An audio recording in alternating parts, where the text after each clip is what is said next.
Okay, so in this video, I want to speak directly to the package you are offering as a photographer that you need to get rid of.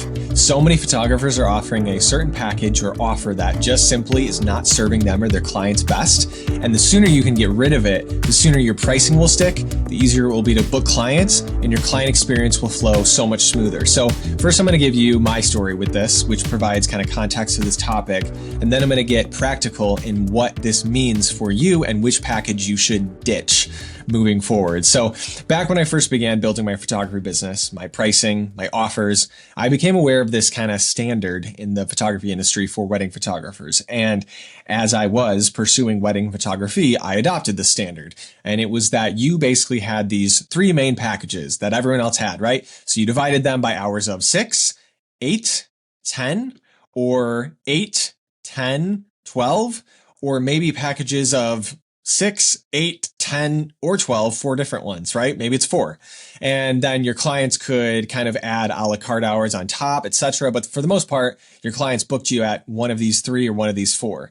Anyways, I offered a 6, 8, and a 10-hour package. Those are my 3. And clients could kind of pick which package they wanted.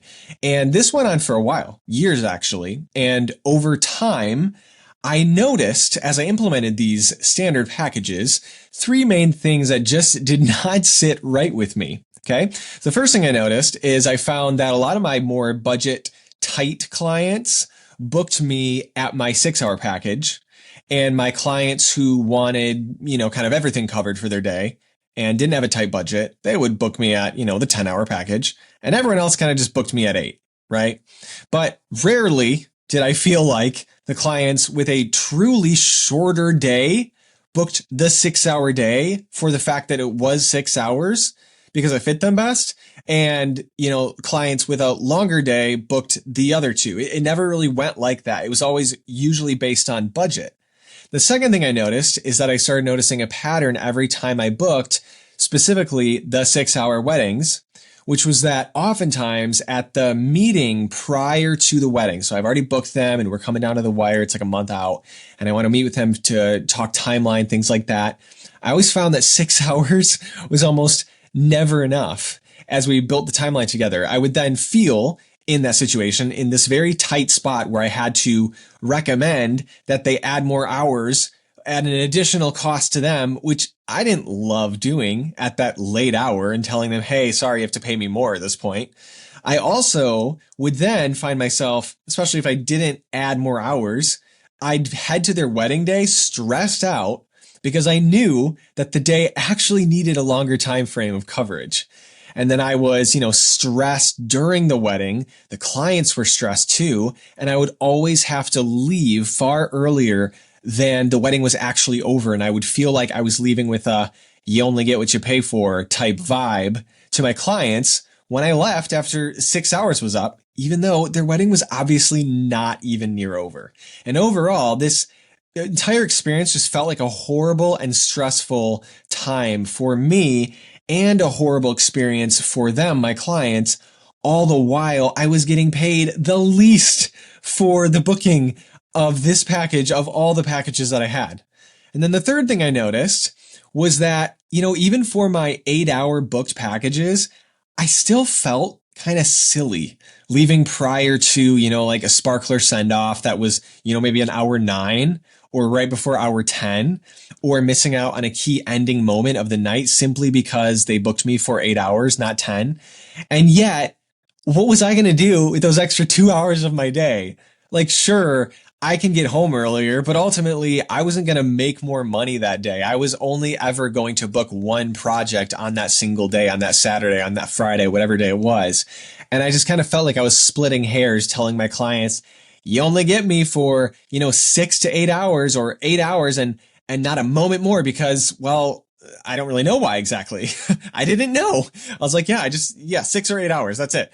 And, that was true. I didn't have a good reason other than they didn't compensate me for additional hours. So anyway, this 6, 8, 10-hour photography package structure, it all felt so off to me. And even though I had followed the status quo of the industry for so long, I was done with it. I didn't care that everybody else did this. This structure didn't serve my clients best and didn't allow me to do my best work. So I asked myself, what if I just threw out the rule book? What if I started with the question, you know what? What kind of packages would I offer to best serve the kind of clients that ask me to shoot their wedding?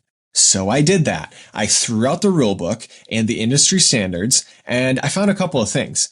First of all, I found that I still wanted to offer 3 packages. I wanted to give people options still, of course, but I wanted those options to not fit best in someone's budget, but to fit best in their vision and their wedding holistically. So I thought first of my most common client, and I started there, okay? And I thought, they want their wedding day photographed. They want their memories captured from their whole day, right? I wasn't going to book another wedding or shoot that day. I was already signing up for the preparation, the excitement, the backups, the stress, the creativity, the preview images, right? So I was like, okay, I'm only booking one package for this one day anyways. I'm not booking somebody else on that same day. So I started with creating this new signature package for that person. And the photography coverage, I simply made full day coverage. I'm going to arrive when the significant moments start. I'm going to be there until they end, and then I will leave, because that's how you photograph a wedding day. Now, I did still need a cutoff point so that I could write on a contract, this is how long I am contracted to be of service and no more, so someone couldn't take advantage of me and keep me for a 24-hour shift or something like that. So I looked at the weddings that I had shot and concluded that 10 hours is probably the maximum that a wedding day needs to be fully covered. Anything beyond that would be simply extra clutter in the day that didn't need to be captured and would have lost my creative sharpness and physical stamina beyond that amount of time. And so package 1 I created I called it full day coverage, but in parentheses, it was up to 10 hours. Now, very occasionally, I would unofficially stay at a wedding for maybe an 11th hour if I felt like they absolutely needed it, but I never put that in the contract. Okay, so then I thought, okay, I got this first package, it's kind of like signature package for most people, but what about the people who have more of a wedding weekend experience they want captured? Normally this would involve a rehearsal dinner, covered the night before, a dinner with friends and family, etc. So I added another package, same as package 1 with full day coverage for wedding day, but I added 2 to 3 hours of coverage for rehearsal dinner type personal events that are happening the evening before the wedding day. And then lastly, I asked myself, I got this first package, it's the full day. I got the second package, which is the kind of weekend. Would there ever be a time where a client has truly not needed a full wedding or even full day of wedding coverage from me, like in my history as a photographer? And, I could definitely think of a few. And they were these intimate micro weddings, or if someone eloped and wanted to do a second wedding celebration with friends and family and just kind of throw a party. And, though these were shorter hourly packages of coverage, they still felt perfect for that day that they were that I was shooting for them. And so I thought, okay, so this type of wedding, this like third category of wedding, is it a 6-hour package then? I don't know. And I was like, I really don't think it is a 6-hour package. As I think of the ones that I had shot, it was actually even shorter than that. It was more like 4 to 5 hours, or a half day, if you will. So that's how I started just referring to it, is half day of coverage. And that would be up to 5 hours of coverage. And, to make sure people with full days didn't get confused when they saw my sales page, my pricing guide, I simply gave the criteria for this third package specifically that this package was exclusively offered to couples only with one venue for the whole day and 60 guests or less in attendance. Because I knew that if I put that criteria on it, that criteria is going to fit the bill of these types of micro weddings and only those types. And no one else is going to be confused like, oh, am I that type? Can I book that small package? No, you can't. Not if you have 100 guests. Not if you're going to take me to 3 venues. Like, this was specific criteria for that specific package. So eventually I ended up with first package, which was a half day package, and second package, which was a full day package, and third package, which was a weekend package.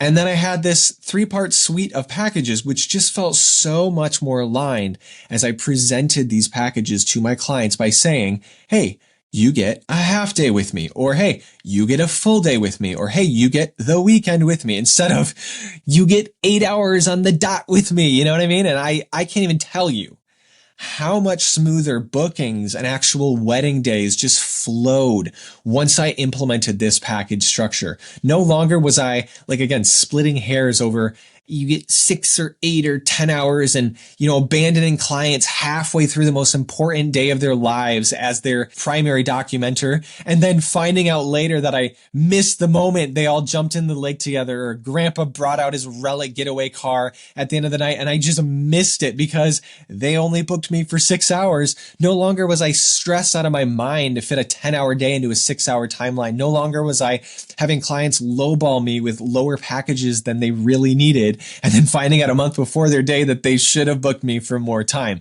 None of that anymore. If someone hired me to shoot their wedding day, I was there from beginning to end.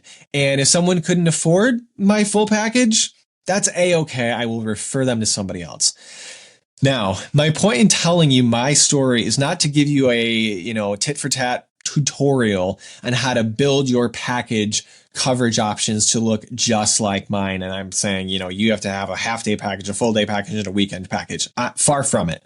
Not at all. My point here is for you to sit down with your business, with your clients, with the experience that you want to provide, throw out the rule book and industry status quos, and ask yourself, how can I build packages and serve my clients best and allow myself to do my work best?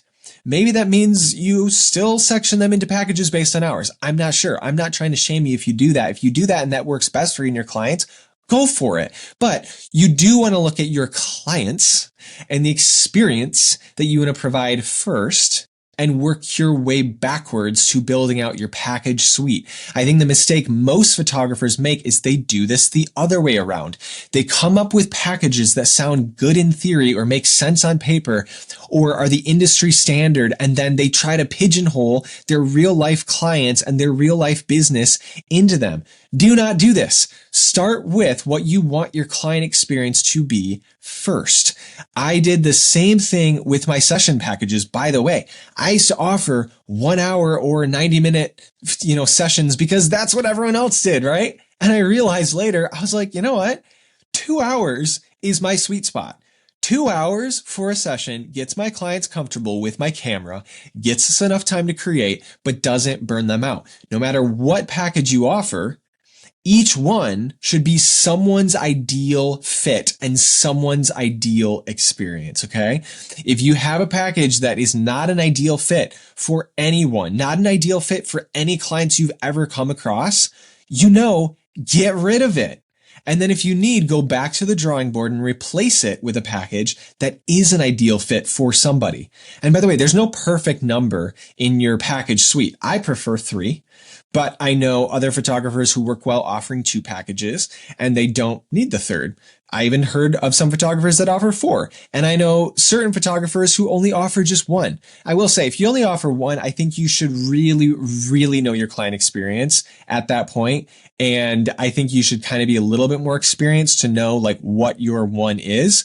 And then I will also say, if you offer all the way up to 4, just be careful you aren't overwhelming your clients with too many options. That's why I kind of always like to tell people to stick with 3 or maybe 2.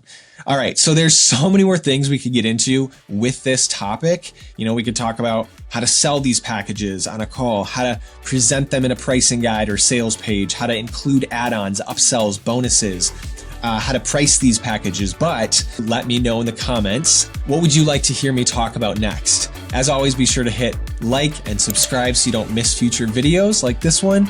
Share this with a friend in the industry who maybe you think might need to hear it. And I will see you guys back here next time.